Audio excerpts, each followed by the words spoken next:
It's Monday night, and you know what that means. Jersey First TV proudly brings to you the latest edition of Real Talk, and I am New Jersey's premier award-winning journalist, Top 100 Latino, via the Latino Spirit Online magazine, and the sworn enemy of all the toxic progressives, social justice clowns, climate hysterics, and woke fools statewide here in New Jersey. Yes, it's me, ladies and gentlemen, Fernando Uribe. Hoping you all had a wonderful weekend. Nice to be off last week for 4th of July. Hope you all had a chance to enjoy it. I sure did. Be able to look at the fireworks display in downtown Jersey City. Certainly some live music, some drinking in the street. It was quite enjoyable. And by the way, my latest Biden Sucks t-shirt gets a lot of praise everywhere I go. So I might just keep buying more at a discount rate because it certainly garners a lot of praise. And why not, folks? There's a lot that sucks about this current administration. But certainly I want to thank you all for joining in from wherever and however you may be watching tonight here on Facebook Live via StreamYard and also on the Jersey First YouTube page. Make sure you check out Jersey First at their website, www.jerseyfirst.org. That's Jersey, the number 1st.org. Make sure you like them on Facebook and, of course, follow them on both Instagram and Twitter. And check out my own Instagram and Twitter. It's the same handle, at No Filter Uribe. Make sure you also like the show on Facebook, and of course, follow it on Instagram as well, at Real Talk with Fernando Uribe. Folks, hope you all, again, it was nice to be off last week, get to recharge the batteries. I'm feeling feisty. I want to, call out some people this week as I always do. So stay tuned because at the end of the show, I will announce this week's winner of the absolute worst journalist in the state of New Jersey. There's always a lot to pick from, ladies and gentlemen, whether it's from the Star Ledger, NJ Spotlight News, Insider NJ, which is a multiple-time winner, NJ.com, you name it. But I'll have a winner later on in the show. But certainly you want to stick around for that. And, of course, let me have a little tea here for my first place New York Yankees, 14 games up on the Red Sox. That just sounds great to hear, So nice little split in Boston this past weekend as we cruise towards the All-Star break. Hopefully some meaningful games are coming our way this October. But first, folks, there's always a lot to talk about here on the show. And the reason that the program does as well as it does every single week, of course, it's due largely all to you, my loyal viewing audience. But secondly, it's because of the outstanding guests I bring you every single week here on Real Talk. And this week is no exception. He's a distinguished state senator from the 1st Legislative District all the way down in South Jersey. He's a fellow pro wrestling fan and a fellow conservative. Yes, folks, he is the great State Senator Michael Testa. Join us here live on Real Talk on Jersey First TV. Senator, how are you? Good evening. I'm doing great, Fernando. And, it's I think we're going to have to rediscuss the Mount Rushmore of professional wrestling at the end of this conversation. Sure.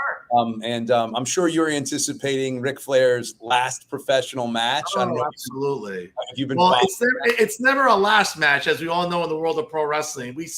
We read that it is, we hear that it is, they say it is, but again, until unfortunately you're 6 feet under, it's never your last match. We're seeing that with Sting, right, with All Elite Wrestling and other. Booker T this weekend, right, came out of retirement and was at an independence show. So, hey, we'll talk about that in a little bit. But, Senator, one of my day jobs is being an educator, and certainly part of that is grading.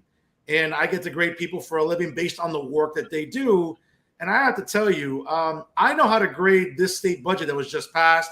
And for our viewers at home, again, ladies and gentlemen, under New Jersey State Constitution, the state budget has to be ratified by both chambers of the legislature and signed by the governor by 11:59 p.m. on the 30th of every June. If it is not, on July the 1st at midnight, actually 12:01, the state would coincidentally go into a shutdown. It's only happened a couple of times in the last 15 years, recently in 2017 with Governor Christie and in 2006 under Governor Corzine. We avoided a shutdown, Senator, but it would just seem that we're spending ourselves into oblivion. I know what to grade this budget, but how do you grade it? It's an F. Because I can tell you this much, Fernando, just on the basis alone, the people of New Jersey really want all of us in the legislature to work in a bipartisan manner.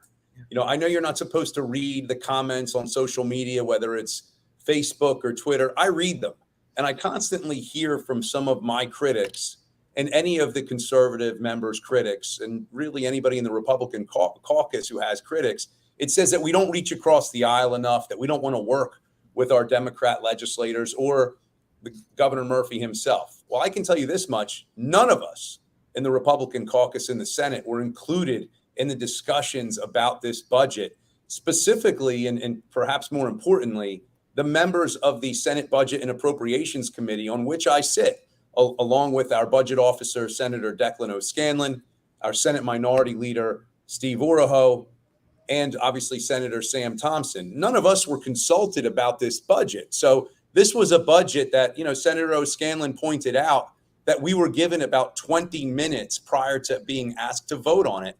And it's an over 300-page budget. We're talking about $50 billion in state funds and $24 billion in federal funds with, massive amounts of pork, massive amounts of line items. And we're told, okay, you guys ready to vote on this now? How can you possibly be ready to vote on a budget of this magnitude, having gotten it 20 minutes prior to being asked to vote on it? So that's my number one reason why this is an F. We don't even need to necessarily get into all of the pork and line items that, are all special interest items that we hate about the budget, right? That we really despise about the budget.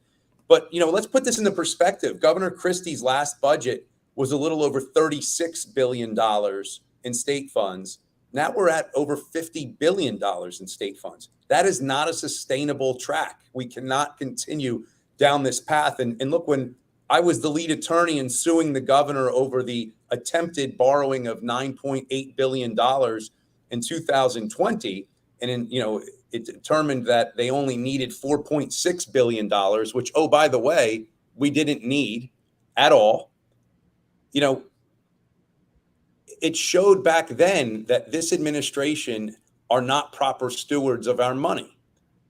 I pointed out that we should have been tightening the belt at that point, looking at what our revenues were actually going to be, looking at what our climate was actually going to be, and should have been tightening our belts instead of going on a spending spree. What's disappointing, though, Senator, is, upon taking the new position, right, this year, you were hoping that, I remember you were on back in February on this show, you were hoping that the new state Senate president, Nicholas Scutari, was going to be a little bit better at this, right, during budget season, that the Senate president would want some transparency, would want some bipartisanship. It seems like business as usual in the State House, in terms of the majority on the state Senate. Again, I'm not trying to be mean here, but that's the optic that exists right now. Sure. That was the big complaint against Steve Sweeney, right? Oh, well, just ramming things through. He's the Senate president. He can do that. Well, didn't we hear that Nicholas Scutari was going to be different than Steve Sweeney, that it wasn't going to be politics as usual in the State House? What's the difference here? Honestly, I don't know that the blame is on the Senate president. I agree. Yeah, you're right. I place the blame on the administration and specifically on the treasurer. She actually flat out failed to appear before the Senate Budget and Appropriations Committee. Now, at the time, she had COVID, and we were told that her deputy was going to testify. And I specifically requested of our budget chair, Senator Sarlo, that I wanted to reserve the right to call her back in for some questioning if, in fact, the testimony that was provided on her behalf differs from the actual real picture that we were going to be given. The problem is that when we were questioning her deputy, Treasurer Moyo's deputy, we didn't have the audit or the debt report at the time. And what I want to really point out, and look, this is, kind of heady stuff that the people of New Jersey don't care about that much, but they really should care about. Agreed. Once we found out about our long-term debt report, our obligations last year increased from $204.2 billion to $248.6 billion. That's an increase of $44.4 billion, or 21.7%. So the $44 billion debt increase revealed by the state audit includes a $3.8 billion increase in bonded debt and a massive $40.5 billion increase in pension and post-employment benefit liabilities. Now, Treasurer Moyo's report that she had given her deputy to read to us during that one hearing that we did get didn't include any of this. So we should have been able to bring her back in before the Senate Budget and Appropriations Committee to explain that to us. That's what we're there to do. And that's where, Fernando, I think we really needed to have some transparency and open and honest discussion with Treasurer Moyo answering those difficult questions that I know I had, Senator Sam Thompson had, Senator Steve Uribe had, and Senator Declan O'Scanlan had. And we all had our own ideas of how to tackle these issues, but these are undeniable. Our long-term debt increased over $44 billion. I mean, and how can you honestly say with a straight face coming from the Murphy administration that we now have a surplus when our long-term debt increased $44.4 billion? Those two statements can't coexist in the truth together. They can't. You're absolutely correct. And folks, if you're just joining us right now, it's 6:11 here on the East Coast on Facebook Live via StreamYard and also on the Jersey First TV YouTube page. It's my pleasure to have once again here on the show the distinguished state senator from LD1 all the way down South Jersey, the great Michael Testa, here on Real Talk. And for our audience at home, again, if you're not familiar with LD1, I mean, it is as far south in New Jersey as you can get, ladies and gentlemen, when it comes to the state legislature. It encompasses various towns in Atlantic County, which include Corbin City, Estelle Manor City, Weymouth Township, Cape May County, obviously areas which include Avalon, Cape May City, which we'll talk about a little bit later in the show, about both of us being down in Cape May later this month, as well as Wildwood City, Wildwood Crest, and in addition to other townships, which include Hopewell, Lawrence, Slow Creek Township, and Vineland City, just to name a few in the first legislative district. Senator, it's interesting you bring up that word surplus, and I laugh because whether it's, State Chairman Leroy Jones or other prominent Democrats talk about, wow, New Jersey leading up in this budget season, it's so great to be working with a surplus. Folks, don't get it twisted, okay? I'm a history professor, but I feel like I have to put on a different hat here, Senator, and be somewhat of an economics professor. There is nothing that was created by anything in the legislature, again, by the majorities by the Democrats or by Governor Murphy, that created a surplus. Okay, correct me if I'm wrong, but that surplus came from federal dollars coming from Washington, D.C., and also from money that was being borrowed. So this idea that, oh, wow, look at the leadership in Trenton on the Democrat side, look at this surplus. It is absolutely, there was no cutting spending. There was no reduction in government. If anything, we probably saw more government and more handout jobs, at the state level being dished out, right? That warrant a salary, warrant a pension and benefits. So let's not get it twisted, folks, for those on the left in New Jersey that, went crazy about, oh my God, the surplus. That it has nothing to do with any economic policy that was enacted by those in the majority in the legislature. Where am I wrong here, Senator? You're not at all wrong. And one additional factor is the $9 billion in overtaxation that was realized by the state of New Jersey. That's the entire reason why the Republican caucus in the Senate had the Give It Back program. I mean, and we came up with real solutions, and there was a hashtag that we were using called Give It Back that would have, approximately given $1,500 to every taxpaying member of the state of New Jersey, given that money back to them. And thinking about this summer, everybody really cares about the Jersey Shore in the state of New Jersey. That's where a lot of New Jerseyans want to travel to for their recreation, for their boardwalks, for the beaches, for the boardwalk pizza and the custard on the boardwalk. But most families right now can't afford to do that. Or if they typically went for a week, they're going for a couple of days. They can't afford the price of rental units. They can't afford the price of gas. There's a real affordability issue right now happening, not only in the United States of America, but especially in the state of New Jersey. People are really hurting. They're deciding whether they're going to go on a summer vacation, pack up the family minivan and go to Ocean City, New Jersey, which, I can tell you, Assemblyman Antoine McClellan will be very proud for the plug because he's from Ocean City, calls itself as America's resort city. And I can tell you, it certainly is at the top of the list. Ocean City may have peers, but there are none better. And I'm partial to Wildwood because it gave me my first job as a member of the Wildwood Beach Patrol. But, families really can't go to the Jersey Shore and enjoy the Jersey Shore without thinking, how much is this going to cost me on the boardwalk today? You think about many of the Jersey Shore communities, not the Wildwoods, though. They have beach tags, right? So people are factoring in, okay, I have 4 family members. So that's 4 beach tags. This is what a pizza costs on the boardwalk. This is what dinner is going to cost. This is what gas is going to cost. This is not the America we grew up in. This is not the New Jersey we grew up in. And you think about what's happening, on our southern border right now with, the buffoon that we have in the Oval Office right now and Joe Biden. We have fentanyl coming across the border at record rates and people are dying. It's despicable. We have horrible foreign relations right now, as we can see. We're not coming from seen as a position of strength in the world, not nearly as we have been in prior administrations. I don't think anybody could disagree with that. We have a baby formula shortage in the United States of America. Think about this, right? A baby formula shortage. United States is asking other countries to bail them out when it comes to baby formula. I'm sorry, this isn't the country I grew up in to know and love. And, I go to the grocery store. I do a decent amount of the shopping for my household. And I look at the prices of chicken and beef, if you can find it there, and everything else. I can tell you right now, from the emails that I receive, both on the governmental side and the political side, the messages I receive, people are really anxious.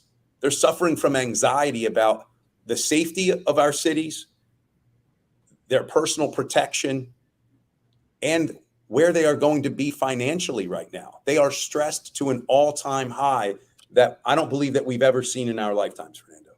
I agree with you, Senator. As long as I can remember, maybe towards the end of 2008, maybe early 2009, seeing that Great Recession. But I'll tell you something. Right now, what you brought up perfectly about baby formula, about the fact that, hey, that rebate would have worked wonders for thousands of New Jerseyans that maybe, this summer, as we're trying to finally come out of COVID after 2 years, maybe, decompress, take a little vacation. You can't, because gas is way too expensive, right?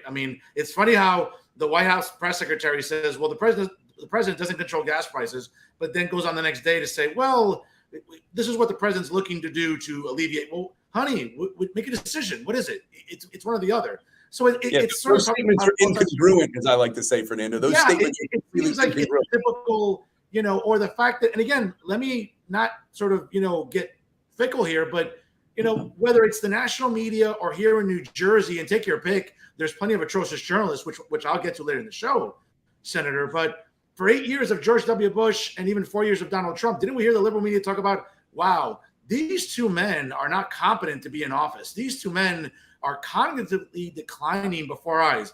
Hello, Tom Moran, Maxie Pizarro, Jay Lassiter, all these other idiots. Don't you have a word to say about Sleepy Joe? This guy is declining by the minute and not a peep.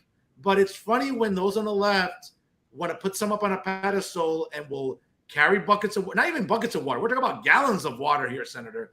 It's really disgraceful. But to your point, though, about the spending and how it's affecting everyday New Jerseyans, for example, it seems like Democrats are just oblivious to this. And it shows with this budget again, with the overtaxation.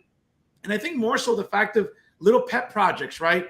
Giving, a one-time check to illegals, other things that this administration in Trenton, and not every Democrat, because again, I'll be fair, there are state senators where I live in LD 33. My mayor is also my state senator, Brian Stack. He's a moderate Democrat. He's not one of these far left Democrats like Teresa Ruiz, one of your colleagues, or others that just thinks we print money and let's have free universal daycare for this. Let's have free this. No, nothing is free, folks. It's taxpayer funded. And I wish that, if it was up to me, I'd make every senator on the Democratic side in the state Senate, and every assembly person take an economics course. Like, I'll start a GoFundMe for them. Just take Economics 101. It's not that difficult to understand, Senator. It isn't. When you hear from all of our small business owners, Fernando, that they all say the same thing. They can't all be wrong. They all say, if New Jersey ran the state like I run my business, they would be far better off. And if I ran my business the way New Jersey runs the state, I would be bankrupt and I'd be out of business. They all say it. And you think about this, we've talked about the levels of control that, were really exercised by the Murphy administration and other states that had Democratic governors during the COVID-19 era. Think about this, what just recently happened with our small breweries throughout the state of New Jersey. Right. July 1st, the ABC comes through with a laundry list of new regulations for our breweries to follow right before they're going to be celebrating their best season this summer, as we're really at the tail end of COVID. I think we've been out of it for a while. COVID does exist. It's still happening, but thank God it's nowhere near as fatal as it once thought it was to be. And certainly we believe that the virus has diminished in strength over the past 2 years. They're open for business, our breweries. They're hoping for summer, record summer. Down in my district, we have a number of wonderful breweries, and they rely on the tourism season, really from May to October. Well, July 4th weekend is the real kickoff of summer. That's when everybody has off. All of our kids are out of school. And what happens? The ABC comes through with a number of new regulations. And as I've told many people, and it's factual, the C in ABC stands for control. That's what they're doing. They want to exercise control over these small businesses who are the backbone of our entire economy in the state of New Jersey. They employ people. And as you said, people are at an all-time level of stress, and they have been for 2 years before this economic anxiety. They want to go out and recreate. They want to see their peers, and they want to have a beer with their friends. And now they're worried that they're not going to be able to do that either. It's ridiculous. No, it really is. And, listen, when we look at state agencies like the ABC, obviously a lot of them are appointees. We know that fluctuates from administration to administration. But, whether it's the ABC like you just referenced or others, it's astounding to me how government in Trenton continues to fail us. You've been one of the champions from the very start about holding the Department of Labor accountable and the secretary, holding the MBC accountable. I cannot imagine two more incompetent state agencies that are crucial, right? Especially during COVID, because if people were not getting their unemployment checks, or people need to renew their licenses or renew registrations to either go to work or just be able to go somewhere, they weren't able to do that. Again, it just really, it's a reminder about the gross incompetence, Senator, that comes out of Trenton, especially with these state agencies. And mostly they're all appointees. So kind of makes you wonder about the collective wisdom about who's putting these people in these positions. Sure. When you come to the Department of Labor, they were bragging about the high rate of success that they had. The only reason that they had that level of success is because legislative offices like my own were doing their jobs for them, because they weren't answering the phone. We were handling, I would say, over 90% of all of our calls for 2 years were directly related to unemployment matters. I love being a state legislator. I love having a great constituent services package at my office. But you know what? My staff was suffering burnout because they were handling Department of Labor issues for the Department of Labor, while the Department of Labor were not coming to their office at all in person for 2 years, yet they were collecting a paycheck. And, I wrote a tongue-in-cheek letter about that issue saying, I believe that my staff deserves pay from the Department of Labor for doing their job for them. It's totally unfair. And I have to say this, I also called for the commissioner of the Department of Labor to have his pay cut because of the lack of job success that he was achieving. But what happens? You had the Murphy administration and the commissioner patting themselves on the back, saying what great jobs they were doing. And this is typical fashion right now, even talking of, I think we can tie this messaging into the budget, Fernando. This is what they do.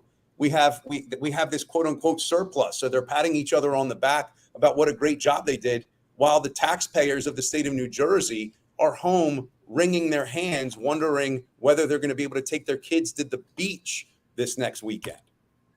It's really, really abominable. And let's switch gears for a moment, because you referenced Governor Murphy.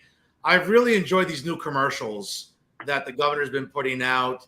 It certainly is raising the speculation that the governor has higher aspirations. Certainly 1600 Pennsylvania Avenue is the address ultimately he'd like to reside at. We're seeing a change in wardrobe, change in hairstyle, these commercials about a fairer New Jersey, making New Jersey more affordable. I don't know what more affordable means. Maybe it's a Stevie Wonder or Ray Charles or Jose Feliciano or Matt Murdock, the fictional character from the Daredevil series in the Marvel cinematic universe. I mean, again, I don't know what an affordable New Jersey looks like because I'm not living in one. So when I look at these commercials, it makes you wonder, does the governor really want to run in 2 years and kind of maybe try to give Joe Biden the boot?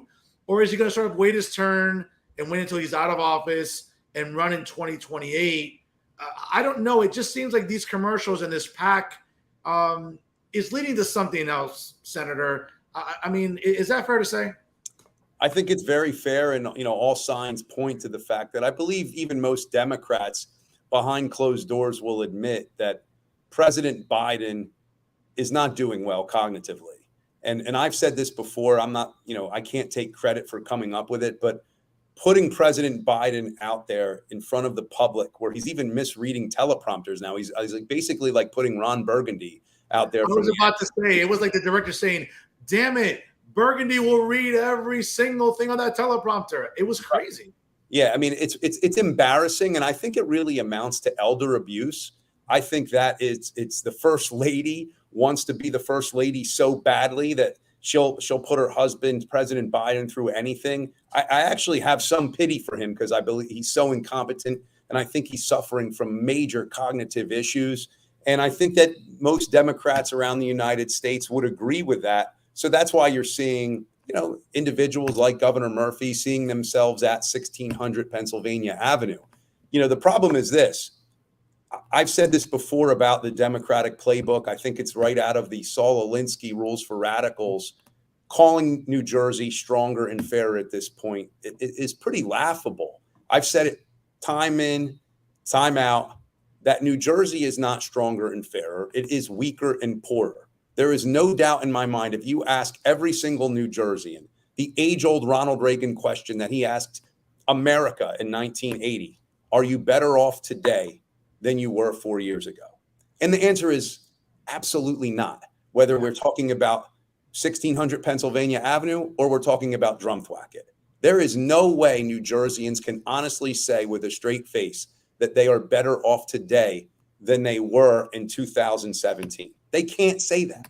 No, Senator, you're absolutely right. And really the audacity of blue state governors like Gavin Newsom, Kathy Hochul up across the river in New York, or Governor Murphy here, to sort of lambast or to ridicule great governors like Ron DeSantis and Greg Abbott in Texas. Let's be honest, every other person I know is moving to Florida. I mean, aside from the no state income tax, I mean, I see people moving south.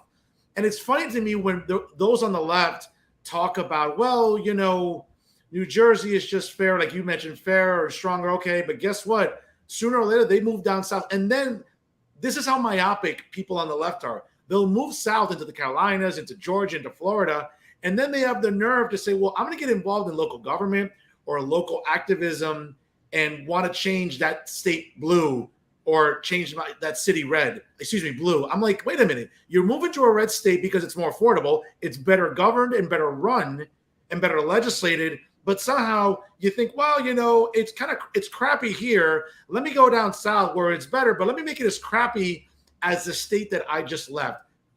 Senator, that's how myopic people on the left are. In Trenton, legislators, activists, journalists. It's really scary how these are grown-ass men and women that are this just short-sighted and lacking self-awareness, Senator. I mean, I'm telling you, it's infuriating. It reminds me of that meme that went around, on Facebook and other social media outlets, which had, 3 individuals holding a fork that said socialism, and they were putting it in the electric socket. And they said, we're going to win this time because, it's never been done this way before, something to that effect. And it's amazing to me, and I agree with you wholeheartedly. People will take their liberal ideology out of New Jersey thinking that they're going to do the exact same thing in North Carolina, South Carolina, wherever, and that it's suddenly miraculously going to work when it's a failed policy in New Jersey. A failed policy in New Jersey is a failed policy anywhere. Good policy is good policy. And we haven't had good policy in the state of New Jersey under this administration. I don't believe that most people would say that they're better off financially today than they were in 2017. Look, I have a number of good friends of mine that work in New Jersey that now live in Bucks County, Pennsylvania, because they realized, hey, I can get a larger home, a better school district, and less taxes, and I can still work and play in the exact same spaces that I always have, and I'll save approximately $15,000 per year. That's a lot of money. That's significant funds, you know? No, it certainly is. Folks, it's 6:30 here on the East Coast on Jersey First TV, via Facebook Live on StreamYard, and my guest this week here on Real Talk is State Senator out of LD1 all the way down South Jersey, the great Michael Testa here joining us on Jersey First TV. Senator, two things that, again, sort of getting back to Governor Murphy, it seems like one of the core components of him setting up this PAC and sort of pushing himself into the national spotlight have been two issues that have really garnered a lot of attention. You're an attorney. I think you know where I'm going with this now. The Supreme Court in recent weeks has handed out some decisions that I'm a fan of, you know, whether it's about here across the river in New York when it comes to concealed carry and keeping the Second Amendment as is, as well as all the hoopla about Roe versus Wade. Let me just say this. Again, I'm a PhD. You're the JD, so I'm sure you're going to educate me on this real quick. But this is my issue about Roe versus Wade. I've talked about it on this show. I've talked about other shows that I've done and interviews that I've done on other panels that I've appeared on. Folks, do I need to go back to this library behind me and take out some of the copies of the Constitution to some of these crazy ass leftists that are having meltdowns? Because what you're bitching and moaning about is not being able to terminate a pregnancy in a state you don't live in. Because here in New Jersey, there is an enormous amount of reproductive rights. If you're a woman tomorrow, ladies and gentlemen, and you get knocked up and you need to reconsider your pregnancy, here in New Jersey, it's pretty accessible and pretty affordable. There's millions of taxpayer dollars, unfortunately, that go to Planned Parenthood. So you can find a clinic. If you need a plan B after a crazy drunken weekend, you can get it here in New Jersey. Whatever Texas, Alabama, Mississippi, Louisiana, Kentucky, whatever they want to do, folks, that's their bit. There's something called the 10th Amendment, okay? And it's funny because this mouse pad that I have here, because it's the Bill of Rights, which I love. I have various mouse pads like this in my home, okay? And I look at the 10th Amendment. I'm going to read it for everybody at home here, okay? Quote, the powers not delegated to the United States by the Constitution, comma, nor prohibited by it to the states, comma, are reserved to the states respectively, comma, or to the people. Folks, people in Texas don't care that we here in New Jersey coddle illegals and that we spend recklessly. I'm sorry, you shouldn't care anymore about what Texas does than they do about us. It's states' rights, and you don't live there, so you live here. So this outraged senator that I hear all these feminists and all these cat ladies that stink of cat piss, I can say that. I know you can't. I know you'd rather not, but I can say all these insufferable feminists, these cat ladies that I can smell the cat piss here in my house. That's how far out it's the stench comes out. I hate to tell you, folks. You know what? I'm a pro-choice guy within reason. I can articulate that, but that's not my grievance. My grievance is you're having a meltdown about something that right here in New Jersey doesn't affect you. Senator, I'm sorry, but I get it. But what's the hoopla about? You know, I am perplexed as to what the hoopla is about in the state, especially in the state of New Jersey, where we have the Reproductive Freedom Act, that taxpayer dollars will even pay for people coming from out of state or out of the country for an abortion up and until, you know, the minute before that child, and I will call it a child. It's you know, because that's what it is. A human for even long before that. You know, up until the minute before the child is going through the birth canal. So I am somewhat perplexed by this. And look, you know, Justice Antonin Scalia, who I'm a huge fan of, had said this for years, that the Roe v. Wade decision had gotten it wrong based on the 10th Amendment, specifically the 10th Amendment. And, you know, he was a pretty learned individual on our Supreme Court. And I just find it very interesting to me that Supreme Court decisions are supposed to be sacred in our country. You know, there are supposed to be sacred institutions, and we have people that were protesting at justices' homes. That's not a civilized society. That's not what we're supposed to do. And in order for this social contract that we all live under, or we're supposed to live under in the United States of America, we have to treat each other civilly. And we can't have the public believing that they can sway our highest court by protesting outside of Supreme Court justices' homes. That's not appropriate. It should not be allowed. Senator, real quick, I'll let you finish, and that's also a reminder about the double standard, because I would bet a Cowboys jersey, I would burn it in front of you, which I know is sacred to me, maybe not to you, but to me. Okay, I'd burn a Cowboys jersey in front of you.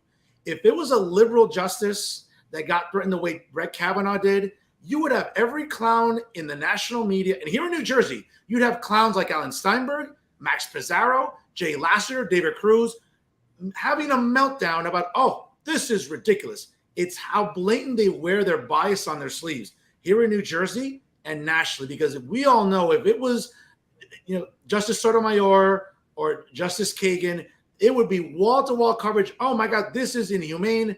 But the minute that Justice Barrett or Kavanaugh's home residence is being harassed, not a peep. It's disgraceful, Senator. Yeah, the double standard is both rich and thick, as I like to say. And I have to say this, certainly I differ with Governor Murphy on policy. But I will tell you right now, I would not stand for any of my supporters going and protesting outside of his home. And, to quote The Godfather, when Michael Corleone said, where his children play and his wife sleeps, that is not okay. I'm sorry. That is not something that we can accept in society on either side of the aisle. That's not how this country was founded. That's not how this game, of life is played. It's not okay. We have to be better than that. And I've said that numerous times. Say what you want to say from, the Senate floor, from the Assembly floors, from a protest that is held in a place where you are exercising your First Amendment right. I don't believe that your First Amendment right, just like you're not allowed to yell fire in a crowded theater, I don't believe that you should be allowed to be in Governor Murphy's driveway. I don't believe you should be in Justice Kavanaugh's driveway or right outside of his home, like I said, where his wife sleeps and his children play. That is not acceptable behavior. Again, in order for this thing, this representative republic that we have, which many people call a democracy, it is not. We do not have a democracy. We have a constitutional republic. Right. It is not okay for individuals to harass and protest at the homes of those individuals, any of them. It's just not appropriate. So I would condemn anyone who did that, even at, President. Look, I think President Biden is doing the worst job of any president in my lifetime. And that's saying a lot. We've lived through Obama. We've lived through some other atrocious presidents. So I lived through Carter. I was born in 1976, so I was not paying attention to that back then. But I've certainly studied the Carter administrations, their utter failures. I have to say this, for my lifetime, President Biden has taken the load off of President Carter as being the worst president of my lifetime. And I would not be okay with anyone protesting outside of the Biden home in Delaware when he goes home. That is not okay. Let me tell you something. Joe Biden makes Jimmy Carter look like Teddy Roosevelt. Jesus Christ, my God.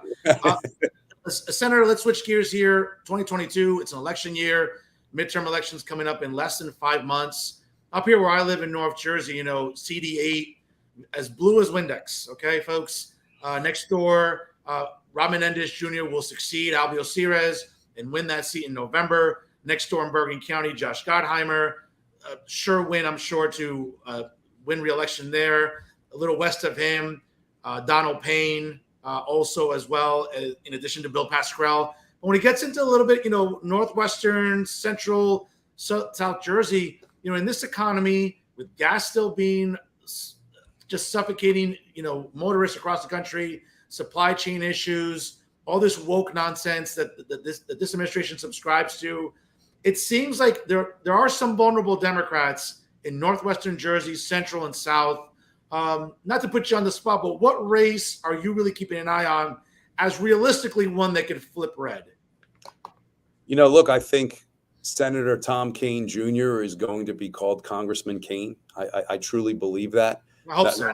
That's a race that I'm really keeping my eye on. Look, I had the pleasure of serving with Senator Kean And I knew him before, but he became a real friend while I served with him. He really, did his best to take me under his wing during a very difficult time. I was brand new in the legislature, and I'm there for 3 months, and the largest pandemic in a century breaks out.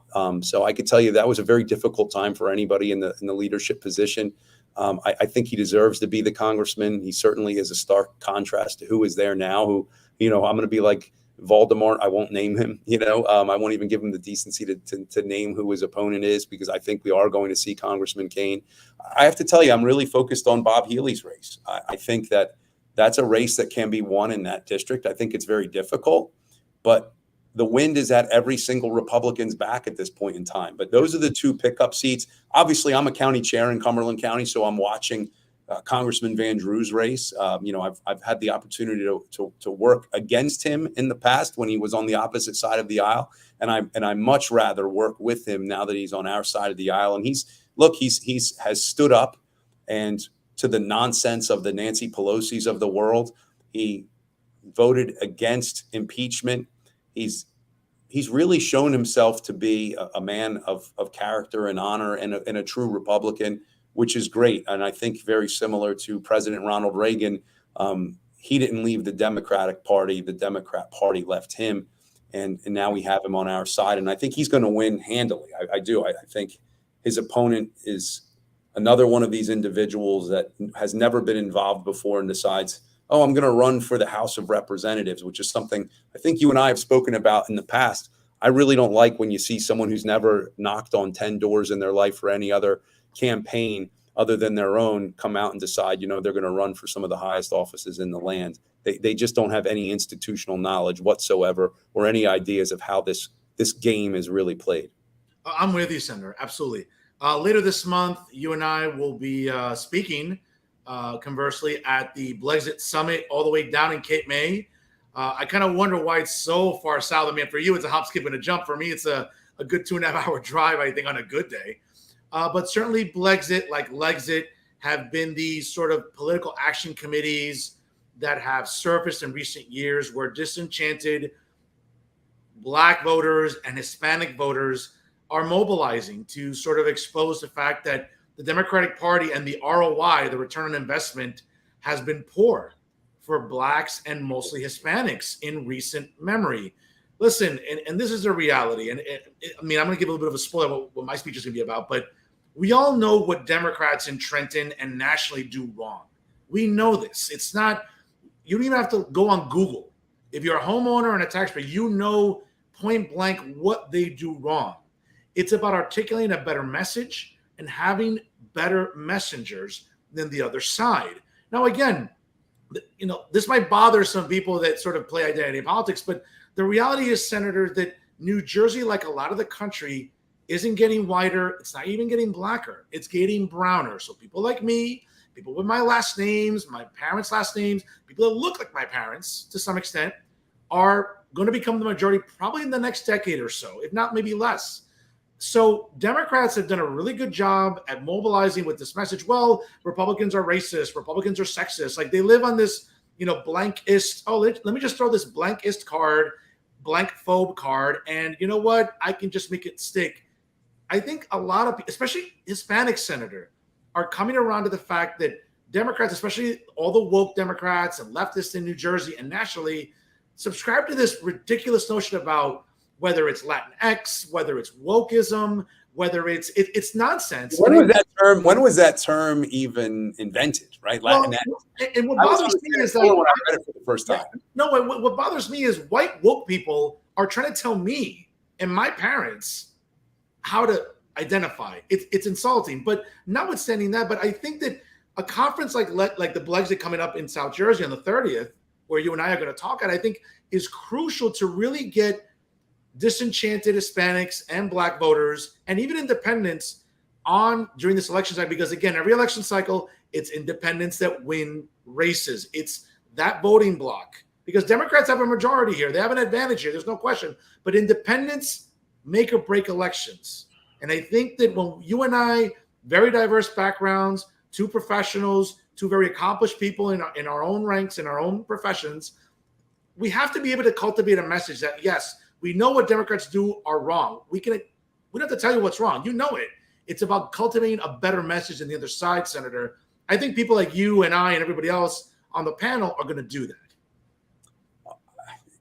I agree with you wholeheartedly. We're in the same church and in the same pew in this instance. You know, I look at it this way. Look what happened in 2019 in Legislative District 1. You know, myself, Assemblyman Eric Simonson, and Assemblyman Antoine McClellan flipped the first district. You know, and Antoine McClellan happens to be the first African-American ever elected to the legislature from the first legislative district. And that was in 2019, pre-COVID.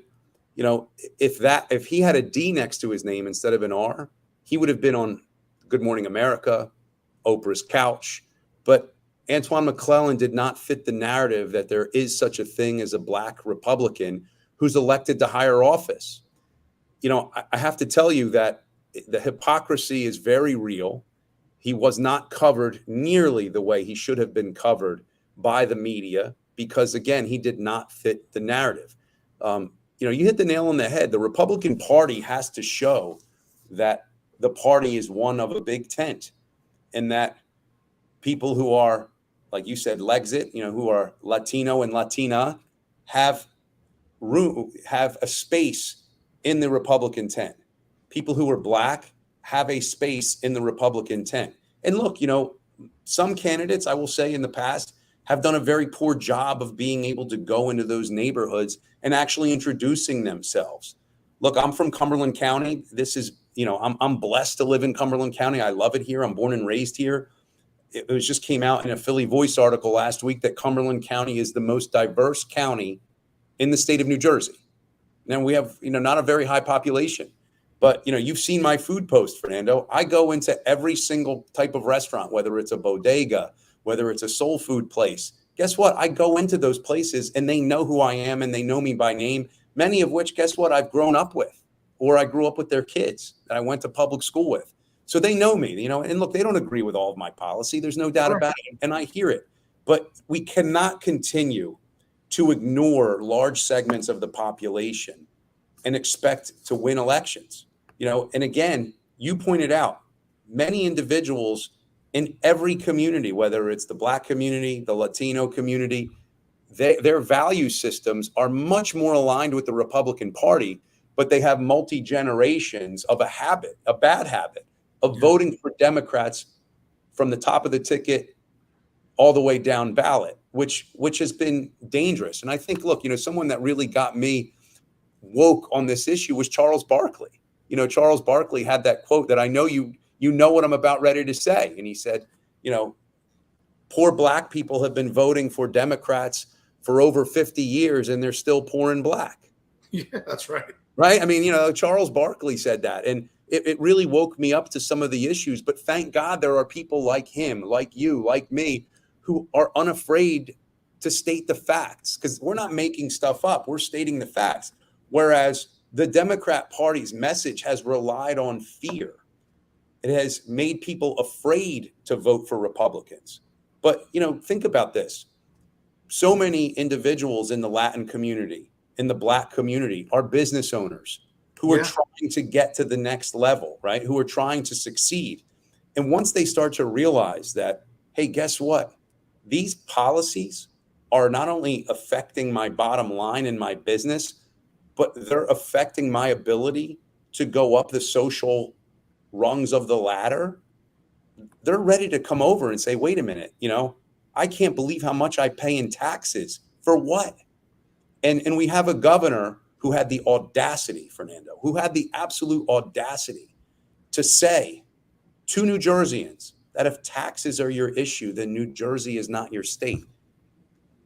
No, listen, Senator, everything you're saying, I mean, you're hitting it out of the park as usual. And also what I think what's infuriating, something I'm really going to hammer home when we speak at the Brexit event is, and Chris Russell articulated this when he was on Real Talk earlier this spring, and so did Assemblyman Christopher Phillips. I mean, last November, only 39% of registered Republicans voted. Okay, if even you had even a 5 to 7% boost, we'd be talking about Governor Citarelli right now. So I think whether it's conservatives and or Republicans, you have to get people out to vote. Even if so much, listen, 5 to 10% more, which are about half of registered Republicans. If they came out to vote last November, it'd be a different person sitting in the governor's office and maybe some other legislative seats. I'm not saying Republicans can just take over the majorities in both chambers of the legislature in Trenton, but we saw a little bit of an uphill battle and a swing last November. But it needs a better message and it needs a better mobilization.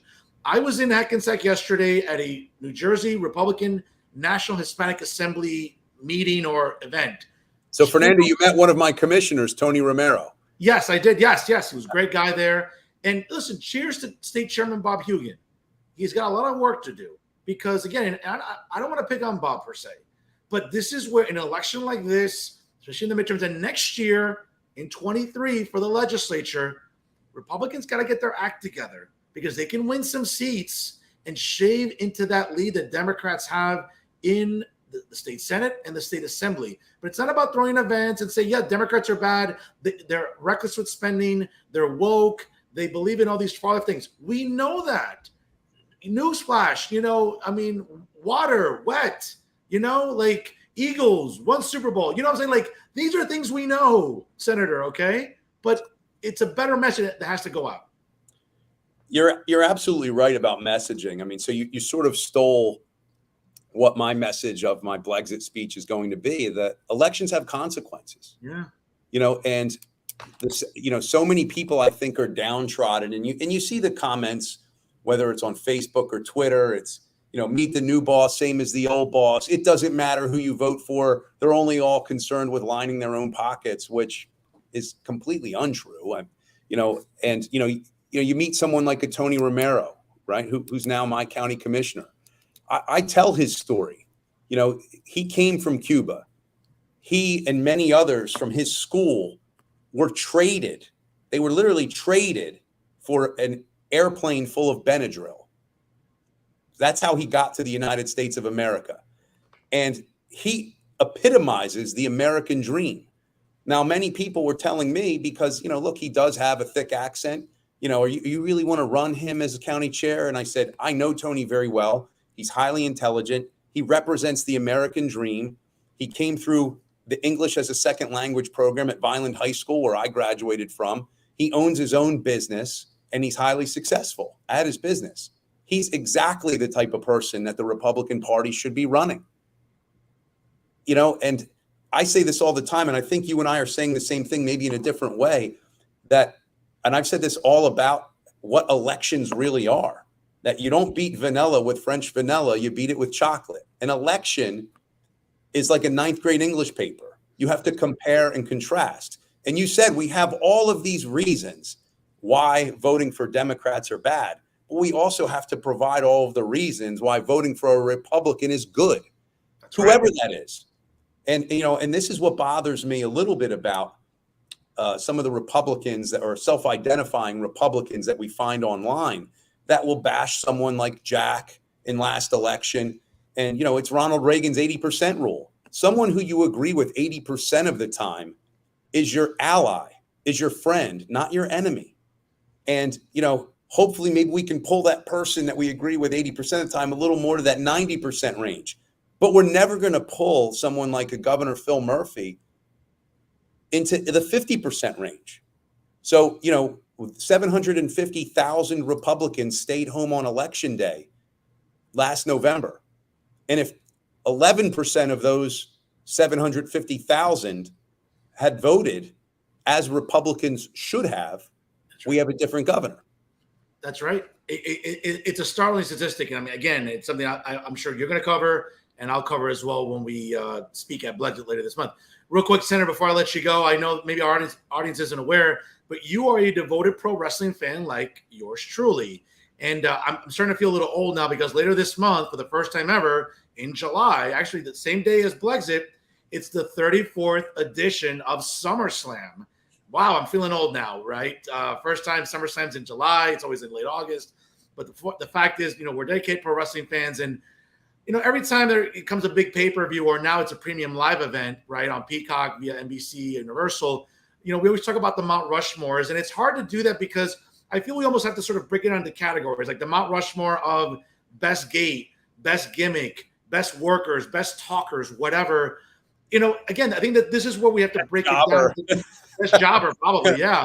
And I think, when we talk about the Mount Rushmore, because, we're in the same age. We're both in our 40s. So we've been watching wrestling a better part of our entire collective lives. So, when we think about the Mount Rushmores that come to mind for me, I try to mix in everything, the best gimmick, best talker, who drew the most gate, most merch, stuff like that. I would just argue, Senator, for me, my Mount Rushmore is, it might surprise some people. It's in no order particularly, The Undertaker, Nature Boy Ric Flair, Stone Cold Steve Austin.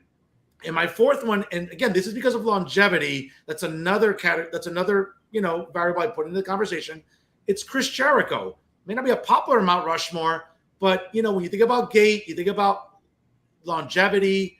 For everyone that is watching A&E this month, all these great documentaries on WWE legends. I mean, last night was The Undertaker. Remind you, 30 years of Chris Jericho. Maybe not the best Chris Jericho in the last 5 to 10 years, but longevity. Stone Cold Steve Austin, Nature Boy Ric Flair. We think about everything that goes into historic professional wrestler.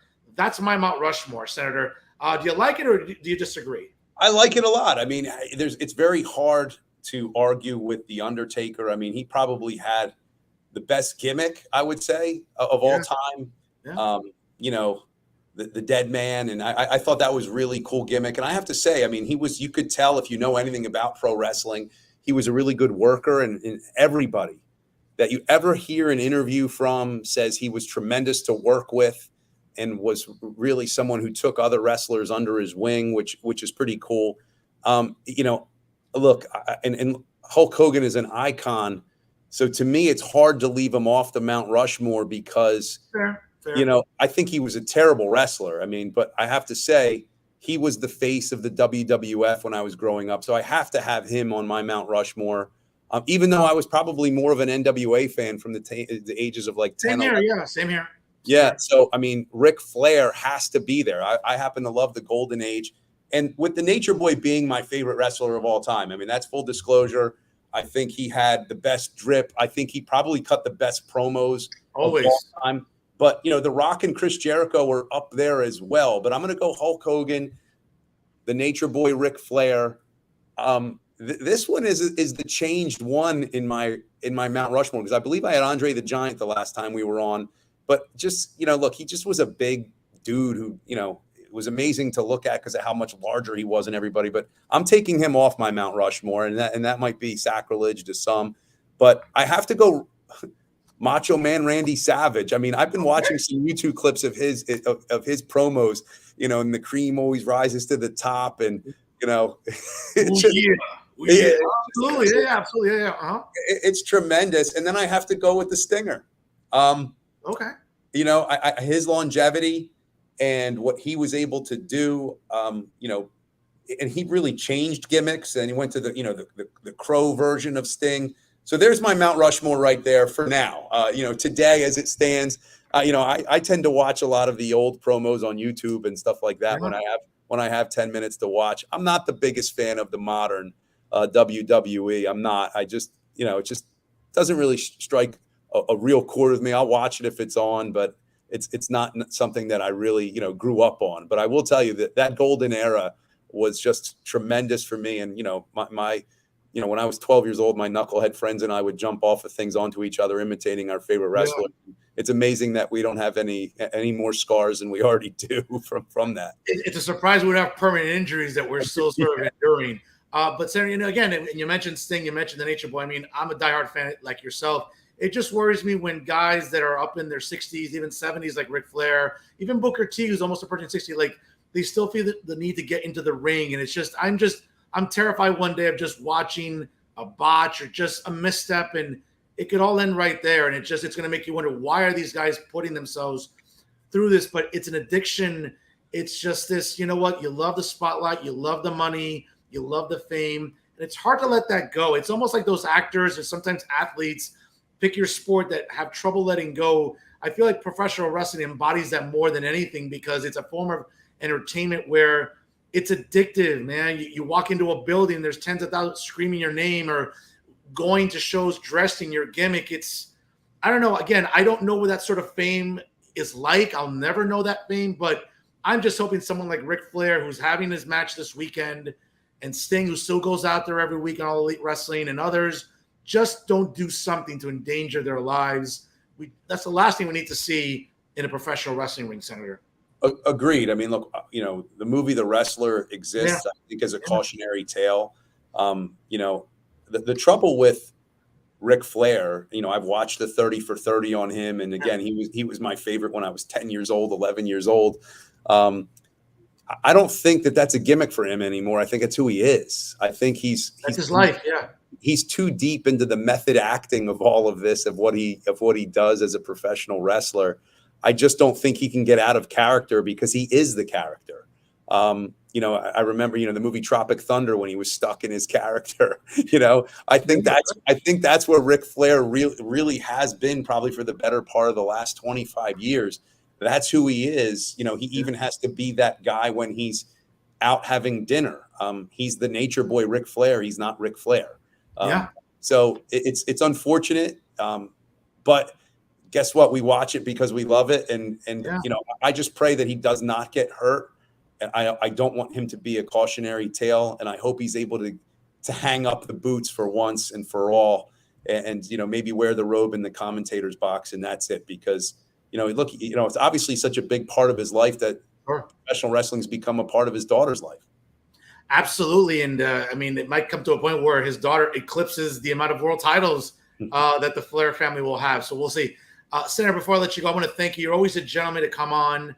I appreciate strong conservatives like yourself that are speaking up in the legislature for homeowners, for taxpayers, for just regular New Jerseyans that talk about these things at the kitchen table and are frustrated by the direction that New Jersey is going in. It's refreshing to hear that legislators like yourself are willing to roll up the sleeves, are willing to walk through, the coals in the fire to represent, good, rational conservative values. So I want to thank you for your time. I look forward to seeing you later this month at the Brexit event in Cape May. I'll give you the last word here on the show. Look, I look really forward to seeing you at the Brexit event. I think it's going to be a really huge event and an important event for South Jersey. And I would encourage any of the viewership right now to come check us out there and come support the event in Cape May County. That's my legislative district. And Fernando, I hope you and I are able to grab some dinner or something like that, or a nice adult beverage after we're done speaking there. I mean, it's a star-studded lineup. And, I will say this about New Jerseyans, because I think a lot of New Jerseyans are beaten up at this point and they're feeling quite downtrodden. Don't give up the fight. Now we have to dig in our heels and fight more than ever and make sure that we're holding all of our elected officials accountable, from the school board level to the municipal level to the legislative level. Make sure you are holding your elected officials accountable at every single turn. Because one thing that I've noticed about many of the people that have been there for a very long time, they don't see themselves as your representatives. They see themselves as your ruler. And they do not like when they are being questioned. And you even see this with, I'll say Treasurer Moyo. She didn't like being questioned last year by me at all. And look, she didn't want to appear before the Senate Budget and Appropriations Committee. They don't like being questioned, but guess what? Stand up, ask your questions, behave in a civil manner. And in the way to make sure that we don't continue down this treacherous path, make sure everybody votes in November. Your votes are counted. Your votes are heard. And a lot of people say this, Fernando, they're very afraid and they're not confident in the process. Well, guess what? Here in Legislative District 1, we set the record for margin and turnout last year. If our elections were rigged, that could not have been possible. So we need everyone to get out and vote. Elections have consequences. Senator, I applaud the fact that, again, you're such a strong voice in Trenton. You work really hard to represent strong conservative values, but regular New Jerseyans. It's why I work so hard, because if I rely on my colleagues in media, the clowns that, are in the media echo chamber, you know what, then nothing will get talked about or discussed. So that's why I work hard every single week on this show to talk about issues that matter to regular everyday New Jerseyans, not the woke left and all the other identity politic, clowns that we have to sort of endure. But folks, he is New Jersey State Senator Michael Testa here this week on Real Talk Senator. I'll see you later this month at the Brexit event. God bless you. And we'll talk to you soon here on Jersey First TV. Thank you so much. Can't wait to see you soon. Take care, man. Likewise, brother. Take care. Bye-bye. Folks, I'll tell you, great episode with State Senator Michael Testa. And certainly, you can check him out on his social media. He's easy to find. Really a good, strong, conservative legislator standing up for regular New Jerseyans. And he is. He's really commonsensical, rational, logical. That's what you expect, and that's what you want out of a legislator in Trenton. We don't always get that coming out of the state Senate and also out of the state Assembly. Well, folks, it is that part of the show. And again, as I just mentioned, speaking of clowns, right? Let's select this week's winner of the worst journalist here in the state of New Jersey. And what a surprise. Yes, it's somebody from Insider NJ. And my God, this should surprise nobody, because when it comes to bad journalism in the state of New Jersey, it seems like Insider NJ is leading the pack more than anybody. And that's saying a lot, because we have the garbage that's NJ.com. We have the garbage that's the Star Ledger. We have the absolute garbage that's NJ Spotlight News, NJ PBS, right, with Uncle Dave, who's putting you to sleep.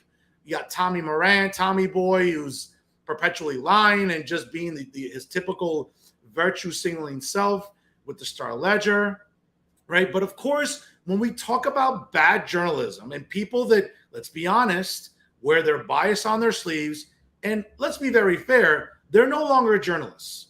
They've become full-blown propagandists, okay? People that would rather peddle propaganda than actually talk factually and rationally. So when I think about bad journalists or the worst journalist of this week, I got to think about, yeah, folks, you know who he is.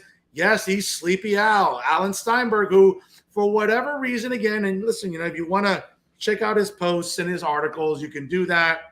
And a couple of things here that really caught my eye in this last week about Uncle Al, well, Sleepy Al, as I like to call him now, because you have to be asleep, to be a supporter of Joe Biden like he is, and to be peddling some of the nonsense that he does. So let's go with a column he wrote recently, and this is what's really funny. He goes on to say, Tom Kean Jr. is the Republican candidate for the U.S. House of Representatives in New Jersey's 7th Congressional District. He's running against incumbent Democrat Congressman Tom Lanowski. Kean Jr. has a Facebook page, Tom Kean Jr., in quotation marks, politician, where he opines on length at the inflation that is adding to the cost of living of American families. He calls it Bidenflation. He also has a Twitter account. Now, this is where Sleepy Al, again, is completely disconnected from reality. But what else is new? Yes, Americans may or may not vote their pocketbooks this November about losing dollars to the inflation that is an international problem. No, Alan, it is a national problem caused by your boy, Sleepy Joe Biden. I don't know if both of you need to take some meds together to sort of wake up about what's going wrong with this country. But they will certainly also vote their lives and the lives of their children as well, and will vote to be free of the gun violence that endangers their lives on a daily basis. Al, I hate to break it to you, but have you noticed where there is a perpetual, consistent high rate of gun violence? Yeah, it's in urban cities. And guess who they're run by? Yes, Democrats. Take your pick. Dumps like Newark, dumps like Camden, dumps like Trenton, Patterson, parts of southern Jersey City, I don't know, Plainfield, Elizabeth, New Brunswick. I don't know about you, but New Jersey has some of the strictest gun laws in the country. And the governor, again, wanted to virtue signal. So he decided to sign additional bills into law to make it even more difficult for law-abiding gun owners to be able to purchase and own a firearm in New Jersey. So the idea that, oh, yes, to be free of gun violence, well, I don't know. Am I missing something? Because I hate to break it to you, criminals aren't going to follow gun laws. But if you're going to make it more difficult for law-abiding citizens to defend themselves and protect themselves and their families, that's not really cool. But you don't want to talk about that, though, right? You rather virtue signal like the rest of the insufferable lollipop guild at Insider NJ, right? Like little bitches like Jay Lassiter and now Bobby Henley, who I have to put in that little bitch category. Because one thing is that, listen, you don't like being called out on your garbage journalism. That's one thing. When you start blocking people, see, you know what that reminds me of, folks? It kind of reminds you of dating those exes that were really toxic. So when you get blocked, that means that you won. Okay, so when someone blocks me on social media for whatever reason, you know what that's telling me? That's telling me that I won, because you can't take the criticism, you can't take the heat. So again, I've always thought that about Jay Lasseter being a little bitch, right? But now Bobby Hennelly from Insider NJ also fits that bill, because he too doesn't like to be called out on his nonsense, right? I don't know how much longer you're going to not have me blocked, but I'm sure it'll be pretty soon, because I'm going to keep hammering you.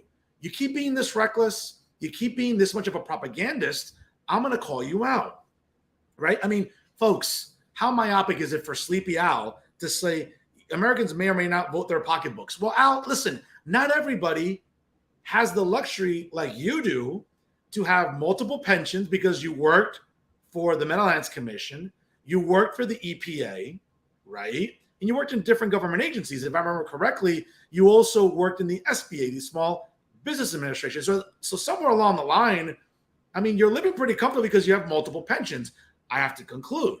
So you don't feel the crunch like regular New Jerseyans do, right? So when you go fill up your tank, where it's still in parts, most of New Jersey, it's still approaching $5. Yeah, it might have gone down a little bit, but folks, 10 cents, what's 10 cents right now? But someone like Sleepy Al, yeah, that doesn't process here. Again, he's kind of resembling his idol, Joe Biden, where cognitively, yeah, he's going downhill. All right. When you write garbage like this. So again, when you read it behind me, yeah, my name is Alan Steinberg. I'm a propagandist. I'm pretending to be a journalist. That's what you're doing now. You're not a journalist anymore. Stop pretending you are. You're a propagandist. Own it. You know what I'm saying? Own it, just like you own this pride that you have with your garbage Brooklyn Nets, which will never win an NBA title. Okay? I can rest assured of that. Just like your Mets are never going to win a World Series. Okay? So just own it. You're willing to own your fandom with garbage teams? Own it that you're a propagandist now. But you don't want to do that. You'd rather write columns like this. Here's another piece of literary manure.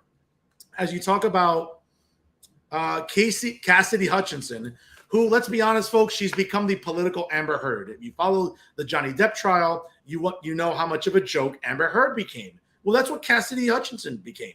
But here's Sleepy Al, right, talking about, Cassidy Hutchinson is an authentic rather than mythical Jersey woman. She stands in stark contrast to the typecast mythical television Sopranos character, Carmen Soprano and Rosalie Aprili. Cassidy presents an appearance of the attractiveness without salaciousness and demure, dignified comportment rather than the Jersey girl stereotype characteristics and shallowness. Ms. Hutchinson's most effective refutation of the Jersey girl stereotype has been an insult to Jersey women for decades. And of course, you go on to talk about her unrefuted testimony during the farce that is the January 6th commission. No, people have refuted already, Al. But for whatever reason, you want to just keep on with your perpetual hard-on in between your pants about this commission. So here we go. Cassidy Hutchinson may not be aware of the facts and circumstances of the March on Rome and its similarities to the Trumpist MAGA March on Washington on January 6, 2021. I'm familiar with the history of Mussolini's rise to power. Yeah, well, you were old enough because you're, almost 100, right? And as I listened to Jersey Cassidy's narrative regarding January 6th, I could not help but note its strong resemblance to accounts I have read on the March on Rome. So, for example, this is the best line right here. Talk about this talk about the way to end this garbage column, folks. The battle to preserve American democracy, which has never been fragile or never been in danger or its most vulnerable, will require individuals of heroic character, most notably integrity and courage. Cassidy Hutchinson has demonstrated that she possesses these qualities in great abundance. Yeah, you can pick this out like you can pick out sports teams. Clearly, Allie. New Jersey can be well and proud of the example of heroic devotion to democracy that Cassidy Hutchinson has set for our nation. My God, listen, folks, when you read Alan Steinberg and you read any of the garbage that he writes, the best thing to do after you read a column from Allie, this is what you do. This is what you need to do. This is what I think of Alan Steinberg's columns, because that's all they're worth. Now, if you want to print them out and you need to wrap maybe expensive china because you're moving, or silverware, or that mug that is really sacred to you, or you need to, I don't know, rep other expensive artifacts in your home, you can print his articles out and do that, because that's a much more better use of your time than reading this garbage. But of course, folks, it's not just Sleepy Al that I want to sort of incriminate, because yes, every propagandist needs an enabler, right? Because it's not just about him getting his propaganda out, but it's also who's enabling him. Of course, it's his main enabler, Maxi Pizarro, the editor of Insider NJ. Yes, as you can see him back there riding a horse. And yes, again, the caption says it perfectly.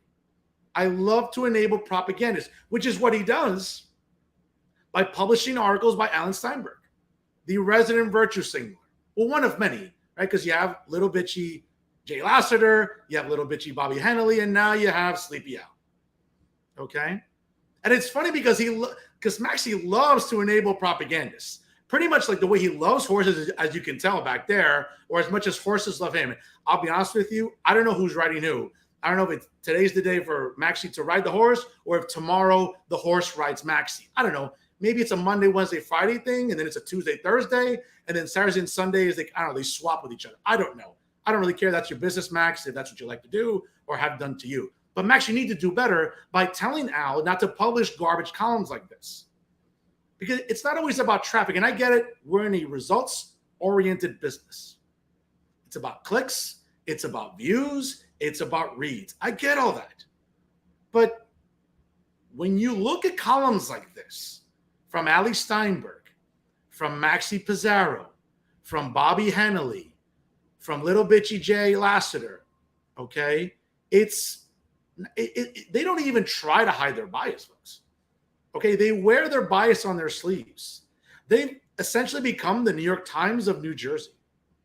And that's saying a lot, because you still have other garbage news sites like NJ.com, which, by the way, I love getting emails for only $1 a month. I wouldn't spend 10 cents on subscribing to NJ.com. You think I'm going to spend $1?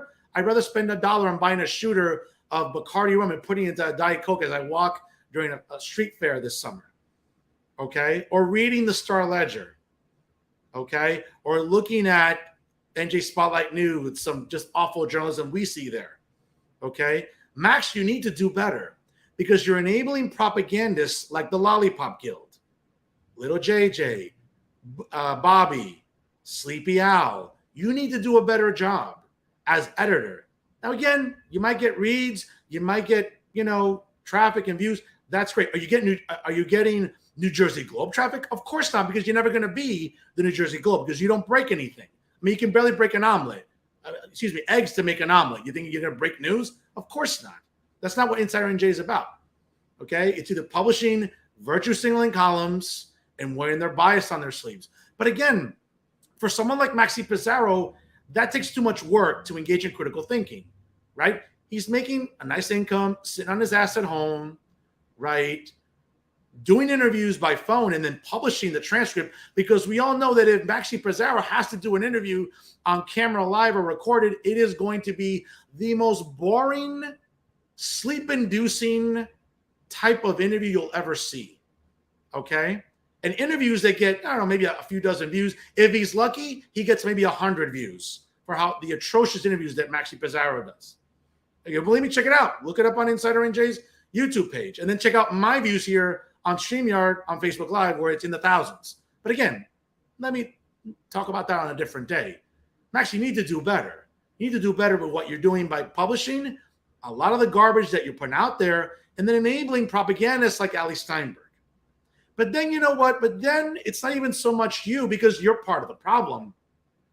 But a bigger part of the problem is, well, maybe not your boss, by title he should be, but the same type of collaborator and the same type of enabler. Yes, folks, it's Pete Onelia, the general manager at Insider NJ, because he's another one that's, again, enabling these propagandists like Ali Steinberg, like Bobby Hennelly, like little bitchy Jay Lassiter, okay? And also, of course, Max Pizarro, too, since they work together and he's the editor-in-chief and and Pete's the general manager. Because what Pete's living on now basically is, let me virtue signal. Check out his social media, folks. This is a guy who, by the way, can someone explain to me how someone runs to be the chairman of the Hawthorne Democratic Committee and you're still the general manager of a news site. How is that not a conflict of interest to anybody?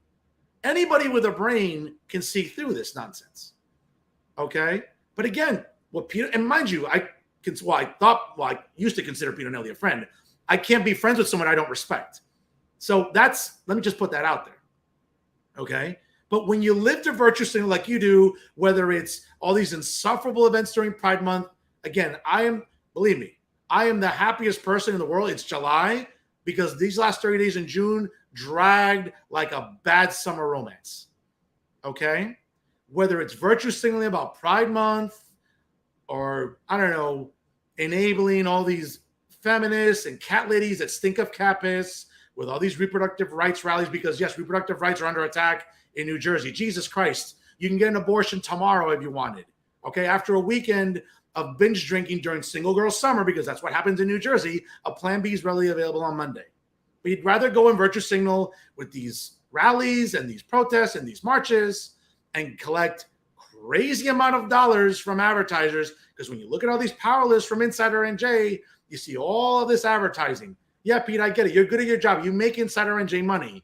But what you're also doing is hurting your credibility because by being the general manager of a news site, you shouldn't be politicking on behalf of a political party. You can say what you want about me. You can say, well, Fernando's a conservative or he's an open Republican. Am I running for a local Republican committee chairmanship? Am I running to be on the state Republican committee? No, of course not. Because I have, again, it's that 4-syllable word that Pete O'Nelia, that Maxi Pizarro, that Alan Steinberg, that Bobby Hennelly, and little bitchy Jay Lassiter struggle with. I'm going to spell it out. Actually, no, I'm going to pronounce it slowly for you. The Lollipop Guild.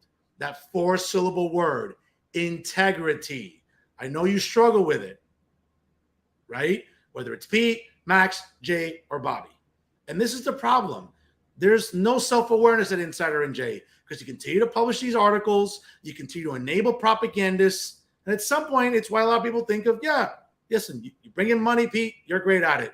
No doubt about it, okay?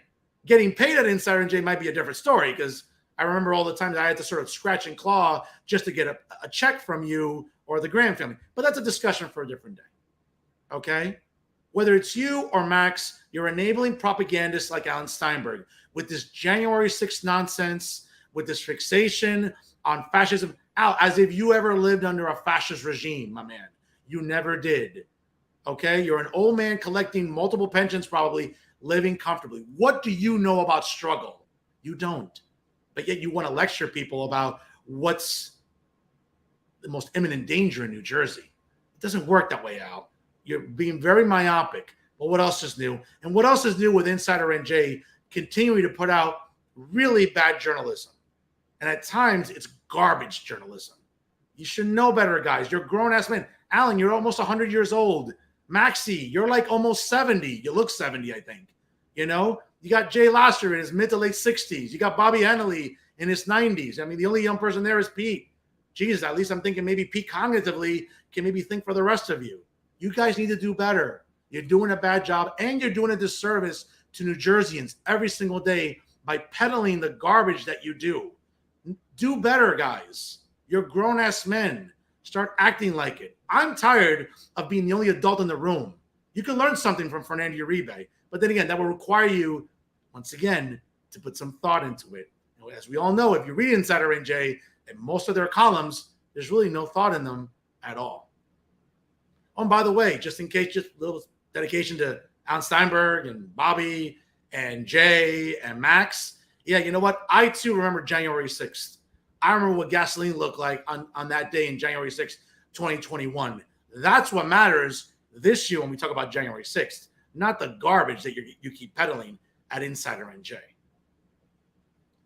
Folks, that's our show for this week. Once again, I want to thank State Senator Michael Testa for his appearance this week. We had a great conversation. If you missed it, you can check it out once again on my Facebook, also on the Jersey First YouTube page, and also on the Jersey First website, which is www.jerseyfirst.org, jersey1st.org. Make sure you also like Jersey First on Facebook and follow them on both Instagram, and Twitter. Check out my own Instagram and Twitter. It's the same handle, @NoFilterUribe, @NoFilterUribe.